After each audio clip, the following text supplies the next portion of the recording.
Hello everyone, welcome to T1 academy. My self Sudheer Kumar. Friends, మనం Indian politics సంబంధించి previous year MCQ discuss చేస్తున్నాం కదా. So ఈరోజు మరికొన్ని ఎంసీక్యూస్ చూద్దాం.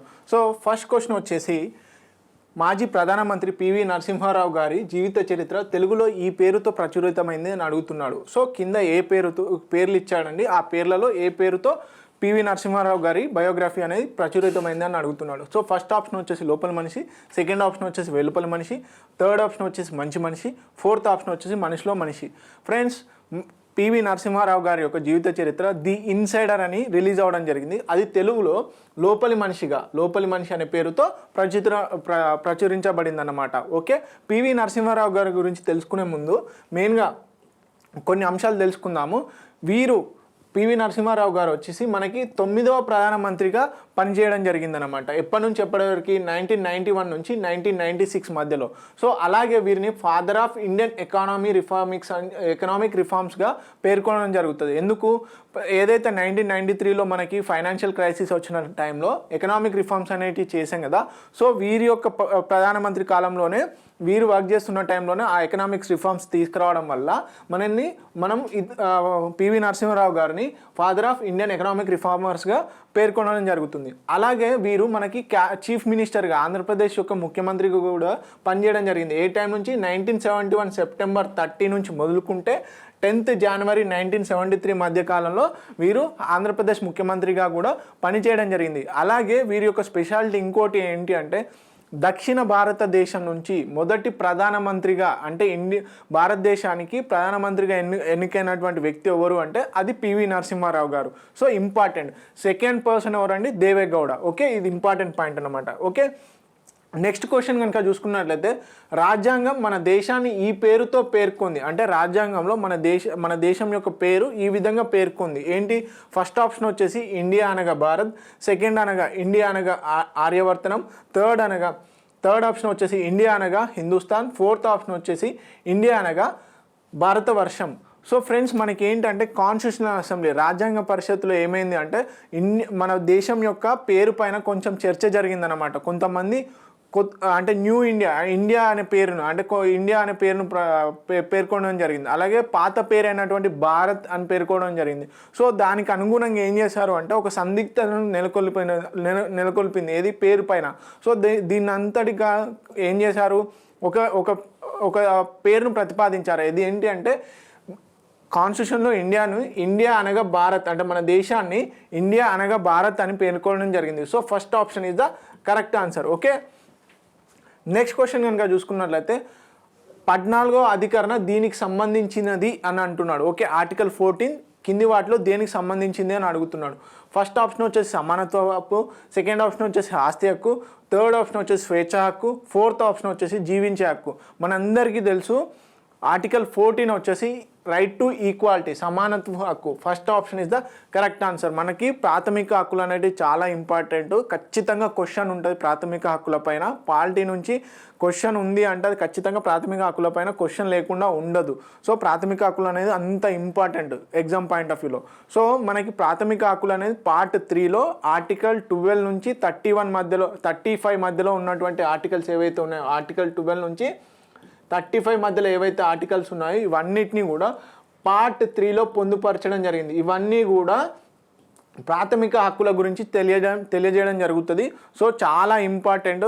సో మనకి మెయిన్గా 6 ఫండమెంటల్ రైట్స్ ఉన్నాయి. సో ఆ ఫండమెంటల్ రైట్స్ ఏంటి అంటే రైట్ టు ఈక్వాలిటీ ఆర్టికల్ 14 నుంచి ఆర్టికల్ 18 మధ్యలో, అలాగే రైట్ టు ఫ్రీడమ్ ఆర్టికల్ 19 నుంచి 22 మధ్యలో, రైట్ అగైనెస్ట్ ఎక్స్ప్లాయిటేషన్ ఆర్టికల్ 23 నుంచి 24 మధ్యలో ఉన్నటువంటి ఆర్టికల్స్, అలాగే right to freedom of religion article 25 నుంచి 28 మధ్యలో, అలాగే culture and educational rights article 29, 30, అలాగే right to constitutional remedies article 32.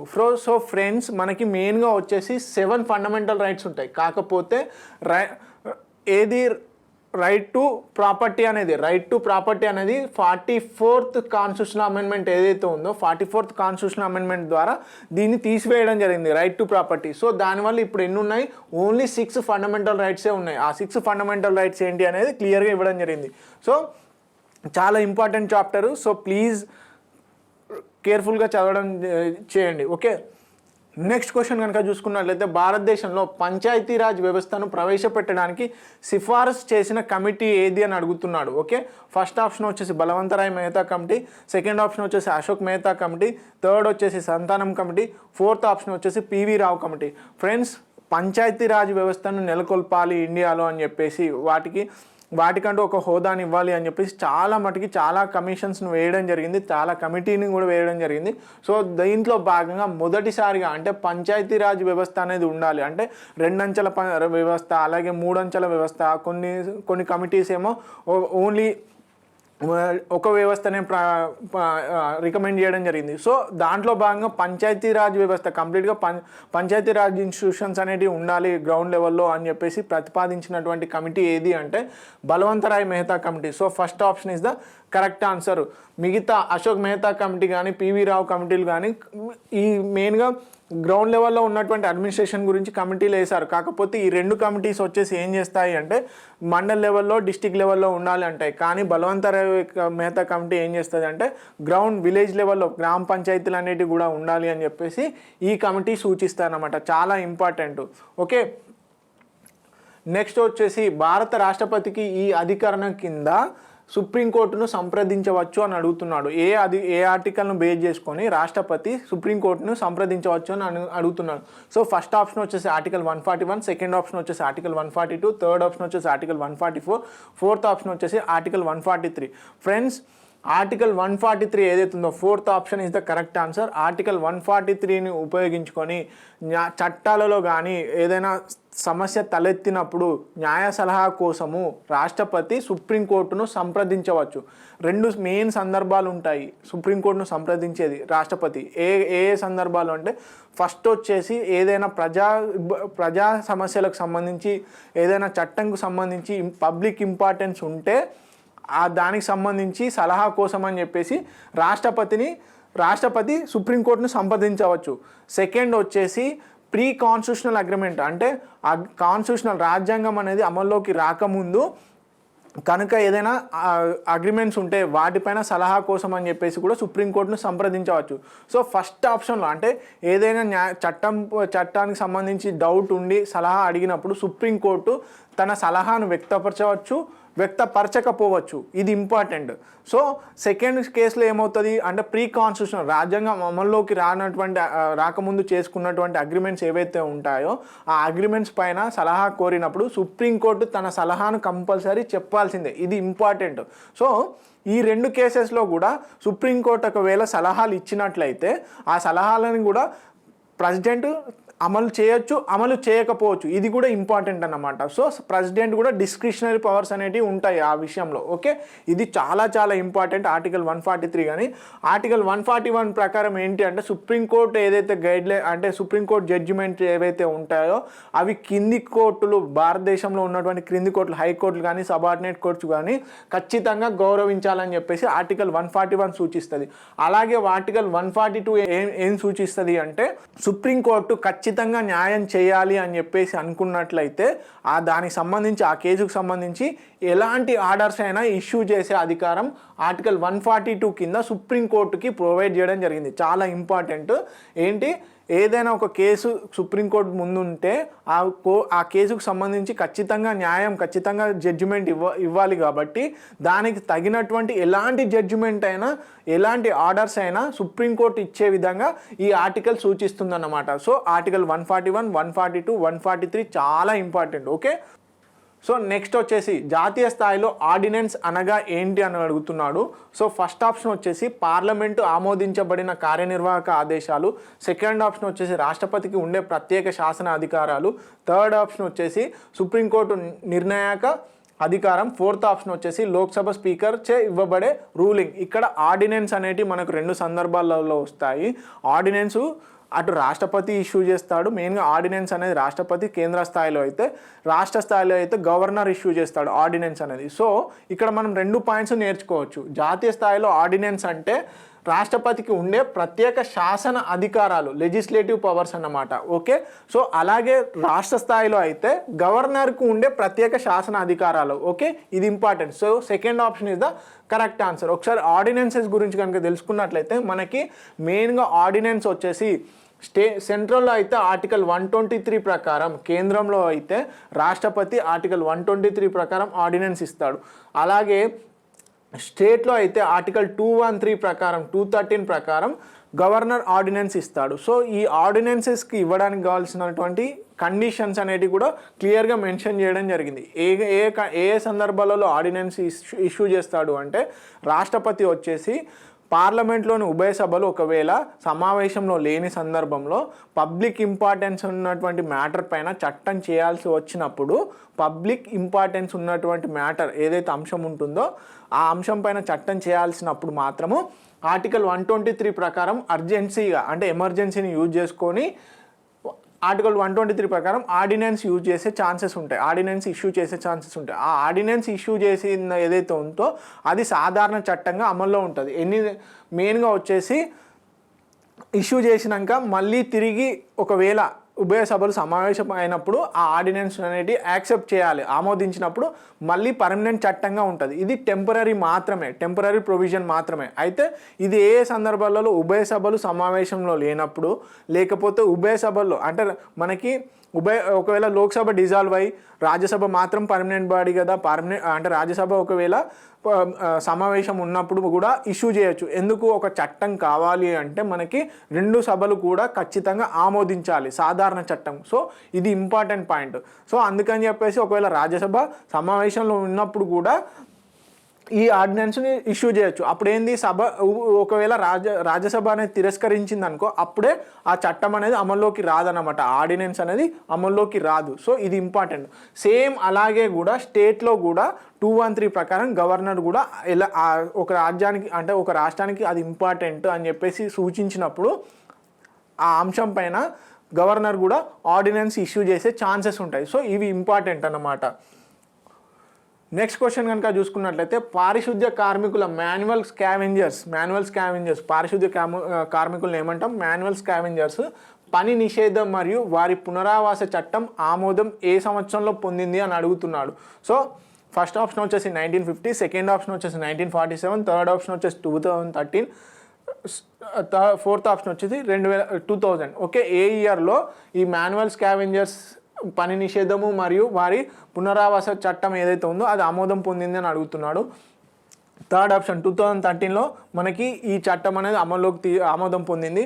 So దీని గురించి కనుక తెలుసుకున్నట్లయితే మెయిన్గా ఏమిటి, prohibition of employment manual scavengers and their rehabilitation act 2013. అంటే మెయిన్గా ఇక్కడ ఏం పేర్కొంటుందంటే, మాన్యువల్ స్కావెంజర్స్ ఎవరైతే ఉంటారో వాళ్ళను ఫోర్స్డ్ లేబర్ అంటే ఫోర్స్డ్గా మాన్యువల్ స్కావెంజర్కి సంబంధించినటువంటి యాక్టివిటీస్ చేయించరాదు అని చెప్పేసి ఈ చట్టం చూపిస్తుంది.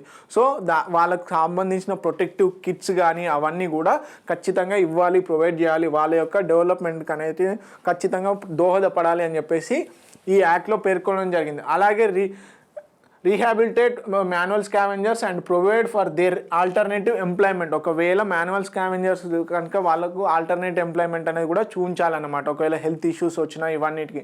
సో చాలా మటుకి చాలా స్ట్రింజ్ యాక్షన్స్ ఈ చట్టంలో పేర్కొనడం జరిగింది, చట్టపరమైన చర్యలు కూడా తీసుకోవడం జరుగుతుంది.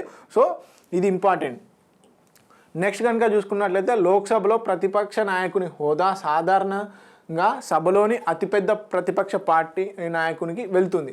అయితే ఆ పార్టీ కనీసం కలిగి ఉండవలసిన సభ్యులు ఎంత అని అంటున్నాడు. ఓకే, అంటే లీడర్ ఆఫ్ ది అపోజిషన్ ఎవరికి ఇస్తారండి? మెయిన్గా హైయెస్ట్ ఎవరైతే అపోజిషన్ పార్టీ ఉంటుందో ఆ పార్టీ నుంచి లీడర్ ఆఫ్ ది అపోజిషన్ తీసుకుంటారన్నమాట. అది స్పీకర్ సెలెక్ట్ చేస్తాడు అతన్ని. సో అయితే ఆ లీడర్ ఆఫ్ ది అపోజిషన్ని తీసుకోవాలన్నా కానీ ఆ పార్టీకి కనీసం మినిమం సీట్స్ అనేటివి రావాలి లోక్సభలో. అది ఎంత అని అడుగుతున్నాడు. సో ఫస్ట్ ఆప్షన్ వచ్చేసి సభలోని మొత్తం సభ్యుల్లో కనీసం 1/5 సభ్యుల. సెకండ్ ఆప్షన్ వచ్చేసి సభలోని మొత్తం సభ్యుల్లో కనీసం 1/10. లేదు, థర్డ్ ఆప్షన్ వచ్చేసి సభలోని మొత్తం సభ్యుల్లో కనీసం 1/15. లేదు, సభలోని మొత్తం సభ్యుల్లో కనీసం 1/20 మంది సభ్యులైనా ఉండాలి ఆ పార్టీకి అని అంటున్నారు. సో మెయిన్గా వచ్చేసి ఇది ఏంటి అంటే, ఒక పార్టీ లీడర్ ఆఫ్ ది అపోజిషన్ని ఎన్నుకోవాలి అంటే అంటే అపోజిషన్ పార్టీస్ అనేది 2-3 ఉంటాయి. సో ఆ 2-3 పార్టీస్లలో ఎక్కువగా ఎవరికైతే సీట్లు ఉంటాయో ఆ పార్టీ నుంచి లీడర్ ఆఫ్ ది అపోజిషన్ని ఎన్నుకోవడం జరుగుతుంది. చాలా జాగ్రత్త. రూలింగ్ పార్టీ, అపోజిషన్ పార్టీ అని మనకు 2 ఉంటాయి. సో మెయిన్గా రూలింగ్ పార్టీ ఒకటే ఉంటుంది, అపోజిషన్ పార్టీస్ డిఫరెంట్ ఉంటాయి. కానీ ఈ డిఫరెంట్ అపోజిషన్ పార్టీస్ నుంచి ఒక పార్టీకి మాత్రం మేజర్గా ఎక్కువ సీట్లు వచ్చి ఉంటాయి ఖచ్చితంగా. ఒక పార్టీకి 52, ఒక పార్టీకి 55, ఒక పార్టీకి 72. సో ఈ 72 ఏవైతే వచ్చిన సీట్లు ఉన్నాయో ఆ పార్టీ నుంచి మనం లీడర్ ఆఫ్ ది అపోజిషన్ని ఎన్నుకోవచ్చు.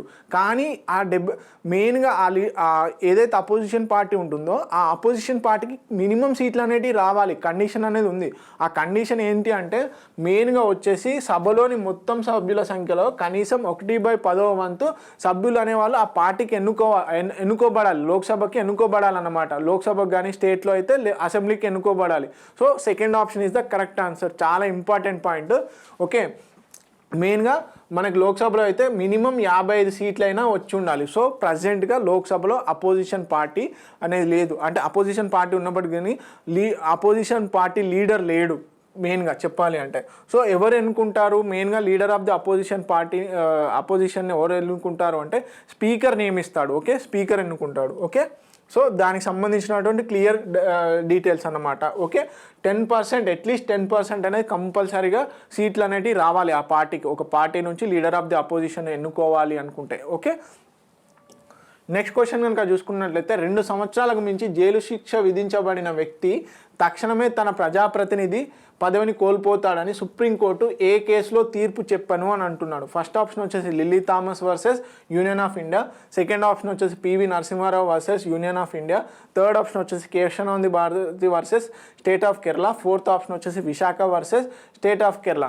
ఫ్రెండ్స్, మనకి మెయిన్గా ఏంటి అంటే ఇక్కడ ఒక వ్యక్తి ఎవరైతే ఉంటారో ఆ వ్యక్తి మెయిన్గా 2 సంవత్సరాల కంటే ఎక్కువగా జైలు శిక్షణ పడినట్లయితే ఆ వ్యక్తి ఒకవేళ ఖచ్చితంగా తన మెయిన్గా ప్రజాప్రతినిధి పదవిని కోల్పోతాడు. సో ఇది ఉన్న కండిషన్. ఇది సుప్రీంకోర్టు ఒక జడ్జిమెంట్లో వెలువరుస్తుంది అనమాట. అది ఏ కేసు అంటే lily Thomas versus union of India. First option is the correct answer. Okay, మనకి విశాఖ గైడ్లైన్స్లో మనకి ఏంది వర్క్ ప్లేస్లో ఉమెన్స్కి ప్రొటెక్షన్ కావాలి అని చెప్పేసి గైడ్లైన్స్ ఇవ్వడం జరుగుతుంది. అలాగే కేశవానంద భారతి కేసులో ఏం జరుగుతుంది, basic future of the constitution అనేటి, basic structure of the constitution అనేది కూడా కేశవానంద భారతి కేసులో పేర్కొనడం జరుగుతుంది. సో మెయిన్గా ఒక వ్యక్తి 2 సంవత్సరాల కంటే జైలు శిక్ష ఎక్కువ పడినట్లయితే ఆ వ్యక్తి తన ప్రజాప్రతినిధి పదవిని ఆటోమేటిక్గా కోల్పోతాడని చెప్పేసి lily Thomas versus union of India కేసులో పేర్కొనడం జరుగుతుంది. So first option is the correct answer. Next question కనుక చూసుకున్నట్లయితే అవశిష్ట అధికారం ఉండునది అంటే మనకి మెయిన్గా చూడండి, union list, state list, concurrent list అంటే ఉమ్మడి జాబితా, అలాగే అవశిష్ట అధికారం అంటే రెసిడ్యూరీ పవర్స్. సో మొత్తంగా 4 మెయిన్గా 3 ఉంటాయి షెడ్యూల్ 7లో. ఓకే, 7th షెడ్యూల్లో మనకి state list, union list, concurrent list అని 3 ఉంటాయి. రెసిడ్యూరీ పవర్స్ అంటే అవశిష్ట అధికారం అనేది కూడా ఉంటుంది. అంటే ఈ 3 లిస్టులు ఏది స్టేట్ లిస్టు, కాంకరెంట్ లిస్టు అలాగే యూనియన్ లిస్టులో పేర్కొన్నటువంటి అంశాలు ఏవైతే ఉంటాయో వాటిని ఈ అవశిష్ట అంశాలు అంటారనమాట. సో ఈ అవశిష్ట అధికారము దేనికి ఉంది అని అడుగుతున్నాడు. కేంద్ర కార్యనిర్వాహక వర్గమా, సెకండ్ ఆప్షన్ వచ్చేసి కేంద్ర న్యాయ వ్యవస్థన, థర్డ్ ఆప్షన్ వచ్చేసి పార్లమెంటా, ఫోర్త్ ఆప్షన్ వచ్చేసి రాష్ట్ర శాసన వ్యవస్థన.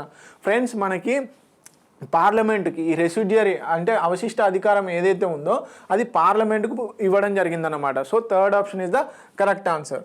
సో నెక్స్ట్ క్వశ్చన్ కనుక చూసుకున్నట్లయితే ఆహార భద్రతా చట్టం 2013 వర్తించున్నది అంటే ఎవరికి వర్తిస్తుంది అంటే మెయిన్గా అని చెప్పేసి అడుగుతున్నాడు. సో 100% జనాభా, మొత్తం జనాభాక, దేశంలో ఉన్నటువంటి మొత్తం జనాభాక నేషనల్ ఫుడ్ సెక్యూరిటీ యాక్ట్ అనేది దేశం మొత్తానికి వర్తిస్తుందా, లేకపోతే సెకండ్ ఆప్షన్ వచ్చేసి 75% గ్రామీణ జనాభాకు, 50% పట్టణ జనాభాకు, థర్డ్ ఆప్షన్ వచ్చేసి 50% గ్రామీణ జనాభాకు మరియు పట్టణ జనాభాకు వర్తిస్తుందా, అలాగే దారిద్ర్య రేఖకు బిలో పవర్టీ లైన్ ఏదైతే ఉందో దిగువకు ఉన్న వారికి మాత్రమేనా. సో మనం ఆల్రెడీ ప్రీవియస్ క్లాసెస్లో డిస్కస్ చేసుకున్నాము ఏది ఫుడ్ సెక్యూరిటీ యాక్ట్ 2013 గురించి. దాంట్లో ఏం పేర్కొన్నారండి, 75% గ్రామీణ మరియు అలాగే 50% పట్టణ జనాభాకు టార్గెటెడ్ పబ్లిక్ డిస్ట్రిబ్యూషన్ స్కీమ్ కింద వాళ్ళకి ఆహార పదార్థాలు అనే ఆహారానికి సంబంధించినటువంటి ధాన్యాలు ఏవైతే ఉంటాయో అవన్నీ డిస్ట్రిబ్యూట్ చేయాలి అని చెప్పేసి టార్గెట్ పెట్టుకోవడం జరిగింది. ఎంత? 75% గ్రామీణ ప్రాంత జనాభాకి, అలాగే 50% పట్టణ జనాభాకి. ఓకే, నెక్స్ట్ క్వశ్చన్ కనుక చూసుకున్నట్లయితే, సో ఇది నేషనల్ ఫుడ్ సెక్యూరిటీ యాక్ట్ సంబంధించినటువంటి డీటెయిల్డ్. ఓకే, నెక్స్ట్ క్వశ్చన్ కనుక చూసుకున్నట్లయితే పని హక్కు ఏ రకమైన హక్కు అని అడుగుతున్నాడు. పని హక్కు ఏ రకమైన హక్కు అని అడుగుతున్నాడు. ప్రాథమిక హక్క. సెకండ్ ఆప్షన్ వచ్చేసి NREGA, national rural guarantee employment ఏదైతే ఉందో కింద మాత్రమే హక్క. ఏది? MG నరేగా స్కీమ్ ఉంది కదండి, ఆ MG నరేగా కింద మాత్రమే హక్క. లేదు ప్రాథమిక హక్కు మరియు ఈ నరేగా హక్క. లేకపోతే ఫోర్త్ ఆప్షన్ వచ్చేసి ఆదేశిక సూత్రం మరియు నరేగా కింద హక్కు. మెయిన్గా ఫ్రెండ్స్, పని హక్కు అనేది ఏదైతే ఉందో అది ఆప్షన్ 4 ఆదేశిక సూత్రాలలో గవర్నమెంట్కి క్లియర్ డైరెక్షన్స్ ఇవ్వడం జరిగింది. వాళ్ళకి కనీసం మినిమం వేజెస్తో కూడుకున్నటువంటి ప్రజలకి మినిమం వేజెస్తో కూడుకున్నటువంటి పని హక్కు అనేది కంపల్సరీ కల్పించండి అని చెప్పేసి. దీన్ని బేస్ చేసుకొని MG NREGA, Mahatma Gandhi national rural employment guarantee act అనేది తీసుకురావడం జరిగింది. సో ఈ రెండిటి కింద అంటే పని హక్కు అనేది ఆదేశిక సూత్రము మరియు MG నరేగా కింద పని హక్కు అన్నమాట. ఓకే, ఇది ఇంపార్టెంట్ పాయింట్. సో మనకి ఇక్కడ ఆర్టికల్ 41 ఆల్రెడీ మనం డిస్కస్ చేసుకున్నాం. ఆర్టికల్ 41 గురించి ఏమని చెప్తుందండి? The state shall within the limits of economic capacity, ఇక్కడ important, economic capacity and development make effective provision for securing the right to work అంటే ఖచ్చితంగా పని హక్కు అనేది to education and to public assistance in cases of unemployment, old age and sickness, disablement and other cases under served want. Okay, ఎవరైతే ఉంటారో వాళ్ళకి అందరికి కూడా ఈ పని హక్కు అనేది కంపల్సరీ కనిపించాలి. అలాగే ఎవరైతే సిక్ పర్సన్స్ ఉంటారో వాళ్ళకి పెన్షన్ అనేది ఇవ్వాలి. ఎవరైతే ఓల్డ్ ఏజ్ పీపుల్ ఉంటారో వాళ్ళ యొక్క డెవలప్మెంట్కి పాటుపడాలి అని చెప్పేసి ఆర్టికల్ 41 సూచిస్తుంది. ఇది ఆదేశిక సూత్రాల్లో ఉన్నటువంటి ఆర్టికల్ అన్నమాట. ఓకే, నెక్స్ట్ క్వశ్చన్ కనుక చూసుకున్నట్లయితే భారత రాజ్యాంగం యొక్క లక్షణం ఏంటి అని అడుగుతున్నాడు మెయిన్గా. ఫస్ట్ ఆప్షన్ వచ్చేసి సర్వసత్తాక, సామ్యవాద, ప్రజాతంత్ర, గణతంత్రన. సెకండ్ ఆప్షన్ వచ్చేసి సర్వసత్తాక, సామ్యవాద, లౌకిక, ప్రజాతంత్ర, అలాగే గణతంత్రన. థర్డ్ ఆప్షన్ వచ్చేసి సర్వసత్తాక, ప్రజాతంత్ర మరియు గణతంత్ర మాత్రమేనా. అలాగే ఫోర్త్ ఆప్షన్ వచ్చేసి సర్వసత్తాక, ప్రజాతంత్ర, లౌకిక, గణతంత్రన. సో ఫ్రెండ్స్, మనం ప్రియాంబుల్ అనేది మన అందరికీ తెలుసు. ప్రియాంబుల్లో క్లియర్గా మెన్షన్ చేస్తారు we the people of India అని స్టార్ట్ అవుతుంది. అక్కడ ఏమని చెప్తాడు? మెయిన్గా sovereign, socialist, secular, democratic and republic అని క్లియర్గా మెన్షన్ చేయడం జరుగుతుంది. అంటే సావరిన్ అంటే సర్వసత్తాక, సోషలిస్టిక్ అంటే సామ్యవాద, అలాగే సెక్యులర్ అంటే లౌకిక, డెమోక్రటిక్ అంటే ప్రజాతంత్ర, అలాగే రిపబ్లిక్ అంటే గణతంత్ర. So second option is the correct answer అన్నమాట. ఈ మెయిన్గా ప్రియాంబుల్లోనే మన భారత రాజ్యాంగం యొక్క లక్షణం అనేది తెలియజేయడం జరుగుతుంది అన్నమాట. మెయిన్గా సామ్యవాద అండ్ లౌకిక అనే అంశాలు అంటే సోషలిస్టిక్ అండ్ సెక్యులర్ అనే వర్డ్స్ని మనము 42nd కాన్స్టిట్యూషనల్ అమెండ్మెంట్ ద్వారా ఎక్కడ పొందుపరచడం జరిగింది? ప్రియాంబుల్లో పొందుపరచడం జరిగిందనమాట ఈ రెండు వర్డ్స్ని. ఓకే, దీంతో పాటుగా ఏం జరిగిందంటే ఇవి పొందుపరచక ముందు కూడా, అంటే ఈ వర్డ్స్ పొందుపరచక ముందు కూడా మన భారత రాజ్యాంగం యొక్క లక్షణం కూడా ఉంది. కాకపోతే ఏంటంటే స్పెసిఫిక్గా వర్డ్స్ మెన్షన్ చేయడం జరిగిందనమాట. ఓకే, ఇది ప్రియాంబుల్. ఓకే, ఇక్కడ చూడండి ఏమని? Sovereign, socialist, secular, democratic, republic and to secure to all the citizens.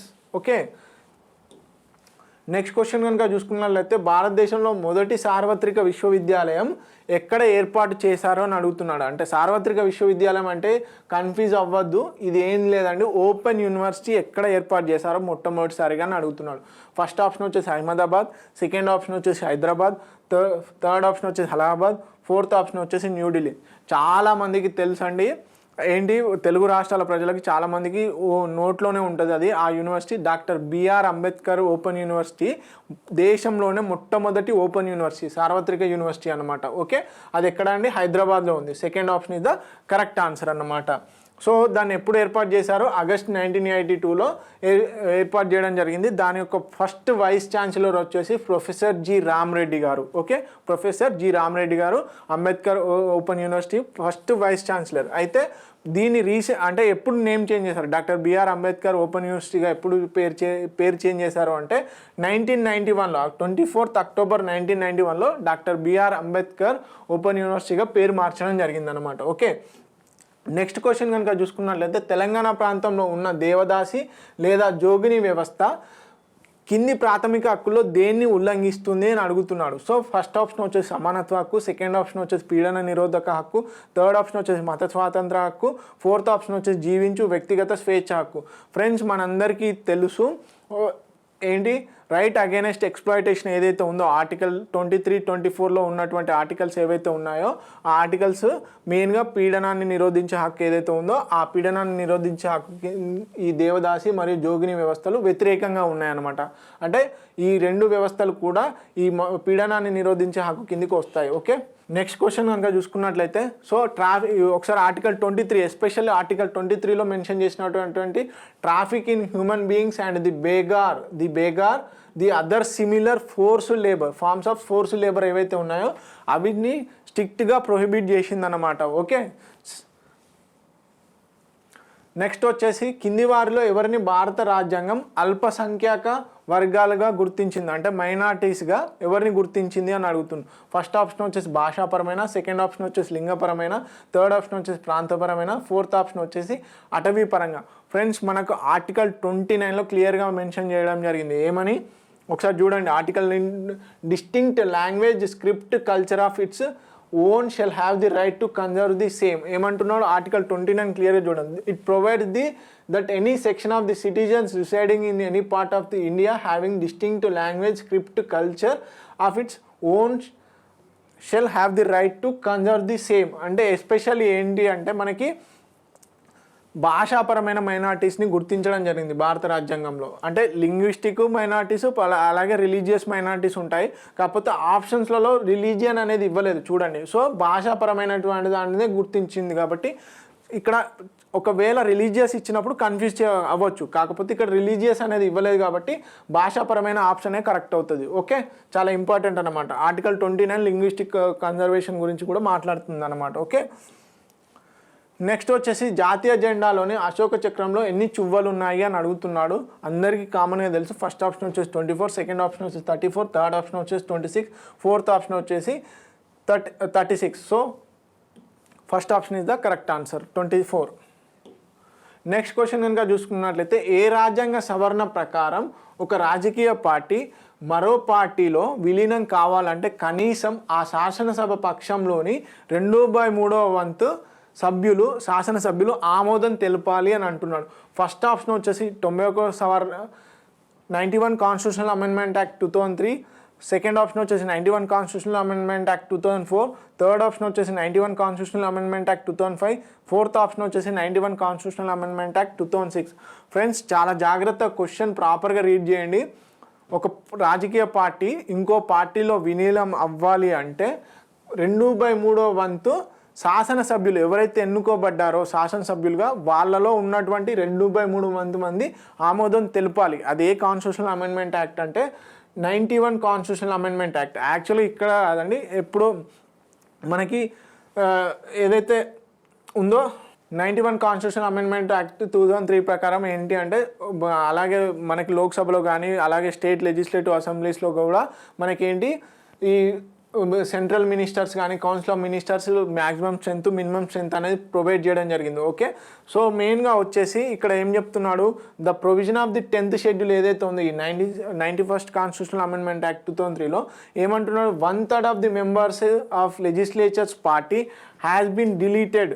అంటే మెయిన్గా ఏంటి, ఒక రాజకీయ పార్టీలో స్ప్లిట్ అనేది వస్తే విభజన అనేది జరిగితే ఆ విభజన జరిగినప్పుడు అంతకుముందు క్లాజ్ ఉండే ఒకటి ఏమని మనకి 1/3 ఆఫ్ ది మెంబర్స్ అయినా కూడా యాక్సెప్ట్ అయినప్పటికీ కూడా ఆ స్ప్లిట్ అనేది ఓకే వాళ్ళు డిస్క్వాలిఫై కారు అని చెప్పేసి. కాకపోతే ఏం చేశారు, 1/3 కాదు కంపల్సరీగా 2/3 కంపల్సరీ ఆమోదం పొందాలి అని చెప్పేసి ఆ ఒక్క క్లాస్ మాత్రమే ఉంచడం జరిగిందనమాట. దీన్ని బట్టి ఒక పార్టీలో 1/3 మెంబర్స్ కనుక మేము వేరే పార్టీకి వెళ్తాము అనుకుంటే కుదరదు. ఓకే, ఖచ్చితంగా 2/3 మెంబర్స్ అనేది ఉండాలి. ఓకే, నెక్స్ట్ క్వశ్చన్ కనుక చూసుకున్నట్లయితే సుప్రీంకోర్టుకు సంబంధించి కింది వాటిలో సుప్రీంకోర్టు హైకోర్టుకు సంబంధించి కింది వాటిలో ఏ స్టేట్మెంట్ సరైంది అని అడుగుతున్నాడు. ఫస్ట్ స్టేట్మెంట్ వచ్చేసి హైకోర్టులకు ప్రాథమిక హక్కులను పరిరక్షించే అధికారం లేదు అంటున్నాడు.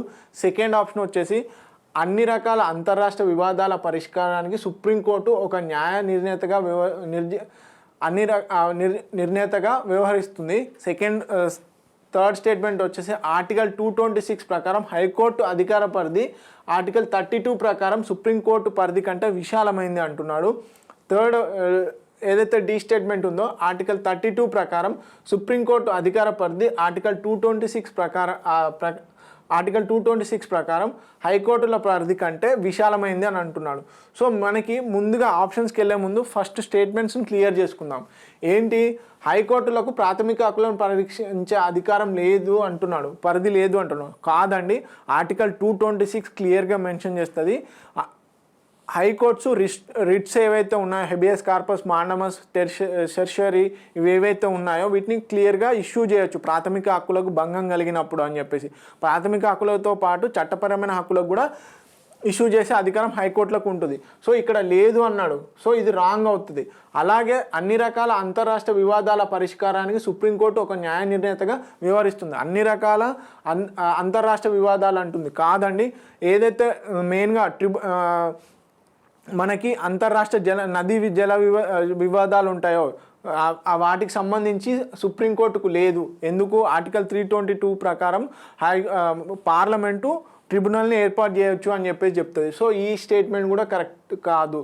సో ఆటోమేటిక్గా ఏబి ఎలిమినేట్ అయిపోయింది. సో ఒకవేళ ఏబి ఎలిమినేట్ అయిపోతే ఇక్కడ బి లేదు, ఇక్కడ ఏబి రెండు లేవు. సో రెండు ఆప్షన్స్ రాంగ్ అయిపోయినాయి. So third option fourth option మాత్రమే కరెక్ట్ ఉంది. ఒకసారి డి చూద్దాం, చూద్దాం. ఆర్టికల్ 226 ప్రకారము హైకోర్టు అధికార పరిధి ఆర్టికల్ 32 ప్రకారం సుప్రీంకోర్టు పరిధి కంటే విశాలమైంది. ఎస్ అండి, ఎందుకు, ఆర్టికల్ 32 ప్రకారం ఓన్లీ ప్రాథమిక హక్కులకు మాత్రమే రిట్స్ జారీ చేసే అధికారం ఉంటుంది.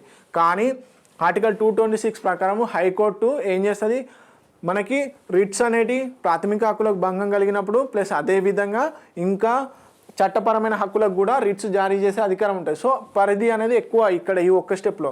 ప్లస్ అలాగే ఆర్టికల్ 32 ప్రకారం సుప్రీంకోర్టు అధికార పరిధి ఆర్టికల్ 226 ప్రకారం హైకోర్టుల పరిధి కంటే విశాలమైంది.